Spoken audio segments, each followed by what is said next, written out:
Here in our hands we hold a small piece of history. It is a disc of copper, worn smooth by the passage of time and the touch of countless hands. This is the 1818 1 anna coin.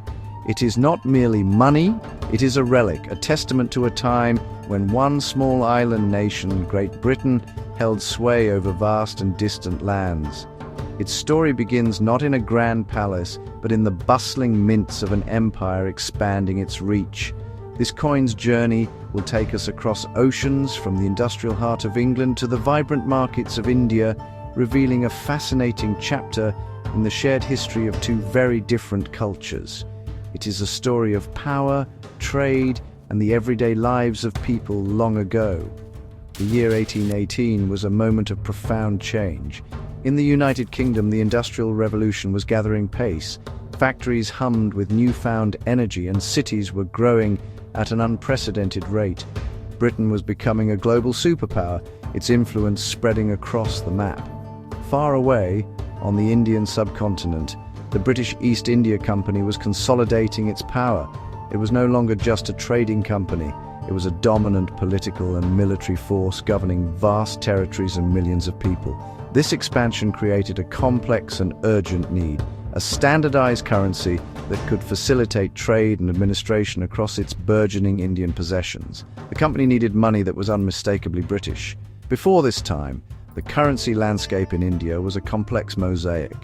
Hundreds of different kingdoms and states minted their own coins, creating a bewildering and inefficient system for the East India Company to navigate. Trade was hampered by the need to constantly exchange and weigh different types of money. To streamline commerce and assert its authority, the company decided to introduce its own coinage.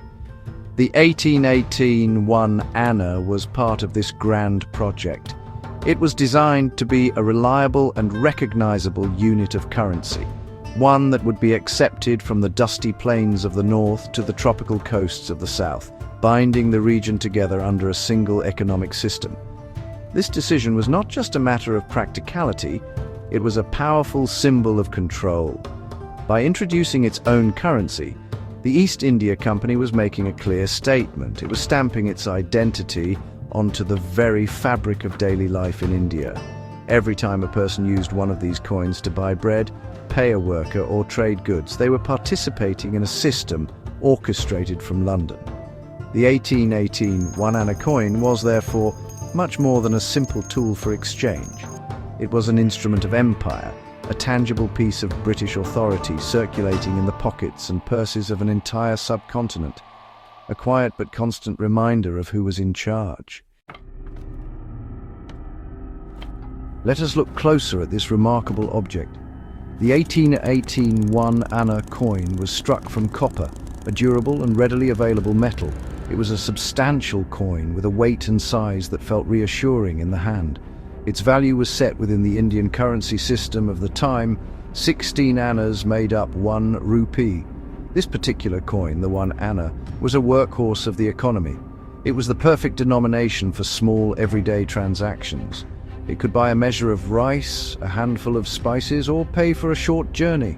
It was the small change that kept the wheels of a vast and complex society turning, from the grandest cities to the smallest, most remote villages. The design of the coin is a story in itself. On one side, the obverse, we see the coat of arms of the British East India Company. It features 2 lions holding a banner with the motto Auspicio Regis et Senatus Angliae, which translates to "Under the auspices of the King and Parliament of England." This was a clear declaration of the source of the company's power. It was not acting alone, but with the full backing of the British Crown. The design was meant to inspire confidence and convey a sense of permanence and authority. It was a piece of official art, designed to be seen and understood by millions of people across diverse cultures and languages. On the other side, the reverse.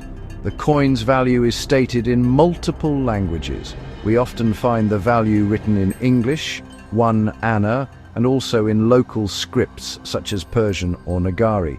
This was a practical necessity. It ensured that the coin's worth could be understood by everyone, whether they were a British soldier, a local merchant, or a farmer selling his produce at the market. This multilingual approach was crucial for the coin's acceptance and circulation. It bridged the gap between the ruling British and the diverse populations of India, making the coin a functional tool for all. The date, 1818, is prominently displayed, anchoring the coin to its specific moment in history. In the hands of the people, the coin came to life. Imagine a bustling bazaar in Calcutta or Bombay. The air is thick with the scent of spices and the sound of 100 different conversations. Here, our 1 anna coin would be exchanged countless times a day. A dock worker might receive a few annas as his daily wage. He might then spend one on a hot cup of chai, another on a simple meal for his family. A woman might use an anna to buy a small piece of brightly colored cloth from a weaver. The coin connected people from all walks of life, facilitating the small but vital transactions that formed the backbone of the economy and the rhythm of daily existence. The 1818 1 anna coin and the series that followed did not remain static. As the 19th century progressed, the relationship between Britain and India underwent a dramatic transformation. The Indian Rebellion of 1857 was a turning point. After this major uprising, the British government dissolved the East India Company and took direct control of India, beginning the period known as the British Raj. This monumental political shift was reflected in the coinage. The coat of arms of the private trading company was replaced by the portrait of the British monarch. Queen Victoria's image began to appear on the coins, a direct and personal symbol of the British Empire's rule. The design changes were significant. The coins became a gallery of reigning monarchs, from Queen Victoria to King George VI. Each new portrait marked a new chapter in the history of the Raj. The materials and minting techniques also evolved. While early coins were struck at the company's mints in Calcutta and Bombay, production later became more standardized and technologically advanced. The simple, bold designs of 1818 gradually gave way to more refined and intricate portraits and patterns. Yet, the fundamental role of the anna as a key unit of currency remained. It continued to be an essential part of daily life for generations of people living under British rule. The coin's journey continued through times of immense upheaval. It circulated during 2 world wars, when India contributed significantly to the British war effort. It was in use during the rise of the Indian independence movement, led by figures like Mahatma Gandhi. The very coins that once symbolized British authority were now being used by people striving for self-rule. One can imagine a freedom fighter using an anna coin to buy a newspaper carrying news of the independence struggle. The coin became a silent witness to the profound social and political currents that were reshaping the subcontinent and, indeed, the world. It was a constant presence during an era of extraordinary change. Finally, in 1947, the era of the British Raj came to an end. India gained its independence. With the birth of a new nation came the need for a new currency, one that reflected its own sovereignty. The image of the British monarch was replaced by Indian national symbols, most notably the Ashoka lion capital. The old anna coins were gradually withdrawn from circulation. The journey of the British Indian anna, which had begun with the East India Company's ambitions in 1818, had reached its conclusion. The coins were demonetized, their role as legal tender over. They slipped from the realm of commerce into the realm of memory. Today, more than 2 centuries after it was first minted, the 1818 1 anna coin has found a new purpose. It is no longer used to buy spices or pay wages. Instead, it has become a prized possession for numismatists, the formal name for coin collectors. These collectors are modern-day historians, piecing together the past through these small metallic artifacts. The 1818 coin is particularly sought after because it represents the beginning of the East India Company's unified coinage system. It is a foundational piece, a first issue that holds a special place in the story of British colonial currency. Its age, historical significance, and relative scarcity make it a fascinating and valuable item. The appeal for collectors lies in the stories the coin tells. Each scratch, each worn-down feature is a trace of its long journey through countless hands. A collector holding an 1818 Anna is connected to the world of the early 19th century. They can ponder who might have held it, what it might have bought, and the historical events that swirled around it. Some coins are found in remarkable condition, having been saved and preserved for generations. Others are discovered by archaeologists or simply by chance, unearthed from the soil where they were lost long ago.